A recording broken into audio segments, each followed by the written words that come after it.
بہترین بتائیں گی کہ کیسے چھپایا جائے، کیسے مالا جائے پیسہ. کیوں؟ یہ 30 سال سے کرتے کرتے ایکسپرٹ ہو جاتا ہے آدمی. 5 سال میں ایکسپرٹ ہو جاتا ہے، 30 سال سے کر رہے ہیں. اور ان سے اب یہ امید رکھنا کہ ان کا ذہن اس طرف کام کرے گا کہ معیشت کیسے بہتر کرنی ہے، یہ ممکن نہیں ہے. یہ آپ کی تمنا ایسی ہے کہ اگر آپ کا سیل فون خراب ہو جائے اور آپ کونے پہ محلے میں وہ جو ایک موچی بیٹھتا ہے اس کے پاس جائیں اور جا کے کہیں یار جوتا تو چھوڑو، آج تم یہ سیل فون جو ہے نا یہ خراب ہو گیا، اس کو دیکھ دو، اس کو ٹھیک کر دو. وہ نہیں کر سکتا، اس کا دماغ ہی نہیں ہے اس طرف. یہ ان کے بس کی بات نہیں ہے. یہ دیکھیے، یہ پیسے میں کھیلتے ہیں، یہ ایک الگ بات ہے، لیکن وہ حرام کے پیسے میں کھیلتے ہیں، اس کو مارنا جانتے ہیں، اس کو باہر لے جا کے چھپانا جانتے ہیں. اکانومی کیسے چلنی ہے اس کا اپنا ایک اسٹرکچر ہوتا ہے. کئی مرتبہ میں نے آپ کے سامنے رکھا ہے، سیاسی استحکام ہوتا ہے، لوگوں کے اندر ول ہوتی ہے، وش ہوتی ہے کام کرنے کی، پھر پالیسیز ہوتی ہیں کہاں ٹیکس لگانا چاہیے، کہاں ٹیکس نہیں لگانا چاہیے، ایکسپورٹ کیسے بڑھنی چاہیے، سرمایہ کار کیسے آتے ہیں، کیوں آتے ہیں. یہ پورا ایک گیم ہے. ٹھیک ہے، یہاں ایسا کچھ نہیں ہے. اچھا، پوائنٹ نمبر 3 دیکھیے، قرضہ لے کر کھا جانے سے معیشت ٹھیک نہیں ہوگی. مہنگائی ختم کرنے کے لیے یہ مزید مہنگائی کر رہے ہیں، ٹیکس بڑھا رہے ہیں چیزوں پر. یہ کس دماغ کے لوگ ہیں؟ مہنگائی کے ذریعے مہنگائی کو ختم کریں گے، قرضہ لے کے کھا جائیں گے اور اس سے معیشت ٹھیک ہوگی. آج تک کتنے قرضے لیے، جب سے پاکستان بنا ہے قرضے ہی لے رہے ہیں. وہ کہاں جاتا ہے قرضہ؟ تھوڑا سا لگاتے ہیں، باقی کھا لے جاتے ہیں، کچھ چھپا دیتے ہیں، کچھ ادھر ادھر کر دیتے ہیں، کچھ جرنیل لے جاتے ہیں، کچھ یہ پولیٹیشنز بیوروکریٹس لے جاتے ہیں. کبھی بیٹھ کے اس کا جائزہ لیجئے گا، آج تک 47 سے اب تک کتنا قرضہ لیا ہے، کتنے ریسورسز ہمارے اپنے ہیں اور ہم کہاں کھڑے ہیں. اس کا حساب کتاب ہونا چاہیے. ستم تو یہ ہے کہ دنیا میں آپ نے کوئی ملک ایسا دیکھا ہے جس کو ملزمان چلا رہے ہوں. اس ملک کا صدر زرداری ملزم، شہباز شریف ملزم. ایک دن بعد وہ جانا تھا ان کو جیل میں، باجوہ نے ان کو وزیر اعظم بنوا دیا. ملزمان جس ملک کو چلا رہے ہوں وہاں تو پھر ایسا ہی بجٹ ہوگا. دیکھ لیجئے کہ آج کیا حالت کر دی ہے انہوں نے لوگوں کی. اب آپ دیکھیے نا کہ جس کو ملک چلانا تھا اس کو جیل میں بند کر دیا ہے، اب ملزمان حکومت چلا رہے ہیں. ایک بات کہوں میں بھی آپ سے کہ جیسے میں نے شروع میں کہا، اگر عوام اس درجہ مہنگائی پہ بھی نہ اٹھے تو پھر تو اس کا مطلب یہ ہوا کہ آپ کو اپنی، جیسے غلاموں کو اکثر اپنی بیڑیوں سے پیار ہو جاتا ہے، یا وہ پرندے جن کو پنجرے میں رہنے کی عادت ہو جاتی ہے پھر ان کی وفات وہیں ہوتی ہے، اسی پنجرے میں ہوتی ہے. یہ قوم کب اٹھے گی اور کیوں نہیں اٹھتی؟ خودکشی کی طرف کیوں جاتا ہے تمہارا دماغ؟ اپنا حق حاصل کرنے کے لیے تمہارا دماغ کیوں نہیں جاتا اس طرف؟ اس طرف ان کا رخ کیجئے.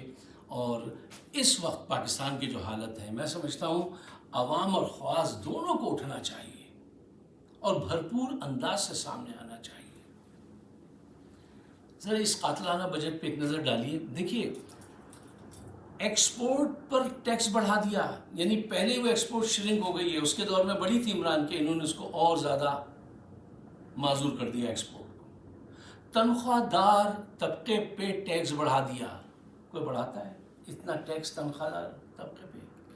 اچھا، چالاکی یہ کی کہ ان کا ٹیکس 35% کر دیا، منیمم ویجز طے نہیں کیے کہ بھئی منیمم ویجز اتنے ہونے چاہیے. امریکہ میں ہوتا ہے نا کہ ہر گھنٹے کی، جیسے آج کل کتنا ہوتا ہے مجھے نہیں، 10 12 15 ڈالر جتنا بھی ہے وہ ہے، تو تاکہ وہ کیلکولیشن کر لیتے ہیں کہ بھئی ایک آدمی اتنے میں زندہ رہے گا تو منیمم کم از کم اتنا ہونا چاہیے. وہ نہیں طے کی. اچھا، 35% ٹیکس کر دیا اس پہ، تنخواہ والے پہ 25% اس کی تنخواہ بڑھا دی.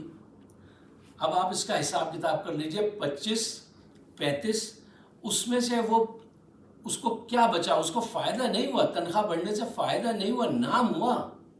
وہ پھر پیچھے آ گئے کیونکہ تم نے ٹیکس بڑھا کے جو بڑھا دیا تھا وہ دوسرے ہاتھ سے کھینچ لیا. ایک نقصان ہوا نا اس کو. اس کی تنخواہ پہلے سے اگر 10,000 تھی اب اور زیادہ کمی ہو گئی اتنا ٹیکس دینے کے بعد، بڑھے گی تھوڑی. اچھا ایک اس کو پنچ پڑا. دوسرا، وہ جب بازار میں سامان خریدنے جاتا ہے تو ہر طرف مہنگائی، پیٹرول مہنگا، گیس مہنگی، ٹماٹر مہنگا، آٹا مہنگا، ہر چیز 35-40% وہ بڑھی ہوئی ہے اس کی قیمتیں.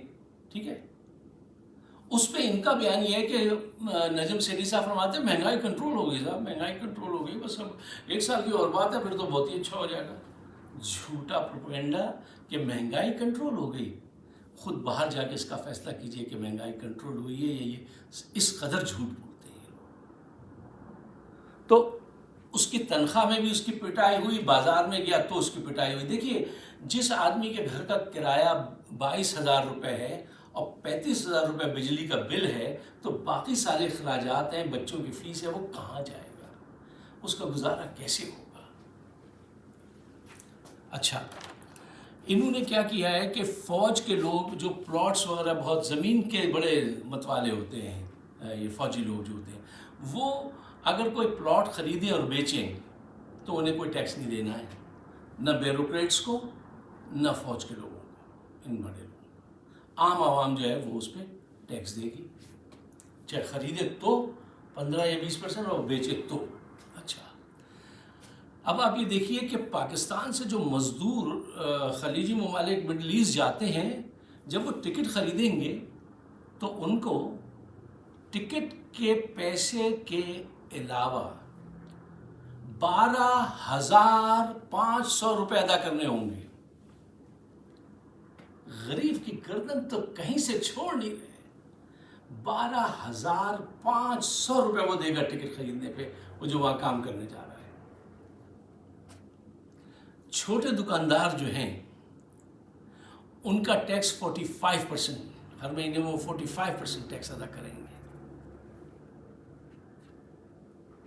بتائیے، آج سے منیر صاحب سے پوچھیے آپ کا شوق پورا ہو گیا معیشت ٹھیک کرنے کا؟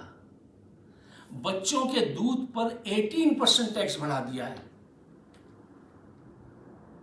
یہ کہتے تھے کہ ہم معیشت ٹھیک کریں، معیشت ٹھیک کرنے آئے ہیں.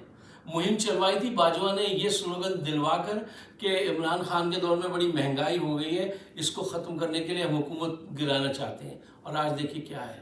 اس کے دور میں پیٹرول 150 کا تھا، آج 250 کا ہے. ہر چیز اس کے حساب سے دیکھ لیجیے، جی ڈی پی دیکھ لیجیے اور آج کا حشر دیکھ لیجیے آپ. انہوں نے جناب 5 ارب روپے، یہ ابھی اس نے کیا نام ہے لڑکی کا، نانی، انہوں نے 5 ارب روپے اپنے اشتہارات، وہ تصویریں جو 100 دن کی پروگرس میں کبھی پولیس بن کے کھڑی ہیں کبھی وہ چھپوانے کے لیے 5 ارب روپے وہاں خرچ کیے جائیں گے. ملک کا یہ عالم ہے. اور ان کے اللہ تللے دیکھیے کہ وہ جو ہے ان کے جو اپارٹمنٹس ہیں وہ ارکان اسمبلی کے، اس کی تنظیم و آرائش کے لیے انہوں نے 79 کروڑ روپے مانگے تھے. انہوں نے کہا نہیں، یہ تو ایک اور بھی بننا ہے یہاں پہ ایک ہاسٹل، تو یہ لیجیے 1 ارب اور پتہ نہیں کتنے کروڑ روپے اس کو دے دیے گئے. اسمبلی کا بجٹ بڑھا دیا گیا. اسمبلی کے اندر جو ہے ارکان اسمبلی آتے ہیں، ایئر کنڈیشن چلتے ہیں بڑے بڑے، اس میں بیٹھتے ہیں اور کم پیسوں پہ کھانا کھاتے ہیں، ٹھنڈے مشروبات پیتے ہیں. باہر عوام گرمی میں سڑ رہی ہوتی ہے. یہ کیسے چلے گا؟ کب تک چلے گا؟ یہ طبقہ، اس کا بجلی بھی فری، اس کا پیٹرول بھی فری، ان کو ججز کو گھر بھی ملتا ہے، جرنیلوں کو ان کی یہ پانی بھی فری، ان کی ہر چیز فری. اور عوام کے یہ خدمت گار ہیں اور عوام جو ہے وہ یہ ساری چیزیں ادا کرتی ہے. یہ ایئر کنڈیشن کمروں میں بیٹھے کام کریں، مزدور باہر شدید گرمی میں آدھا پیٹ بھوکا کام کر رہا ہے، وہ ان کے بل ادا کرے. یار یہ ظلم کب تک چلے گا؟ کب تک خاموش رہیں گے لوگ؟ اور کیوں نہیں آتے اب سامنے؟ اور کب آؤ گے؟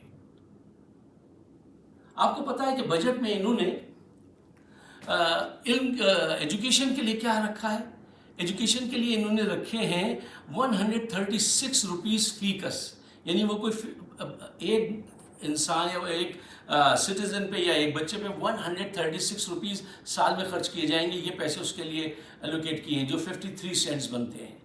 اور ایک عام شہری کی صحت پہ 93 روپیز خرچ کیے جائیں گے، وہ بھی کچھ 40-50 سینٹ بنتی ہے ایک سال میں۔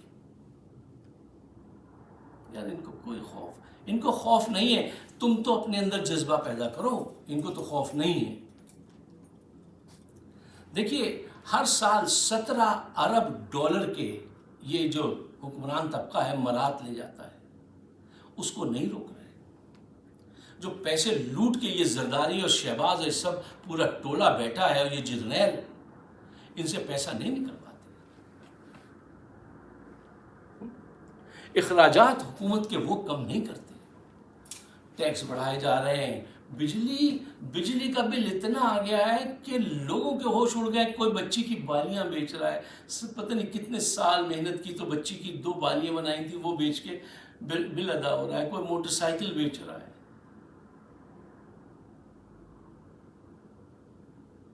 ایسا کب تک چلے گا؟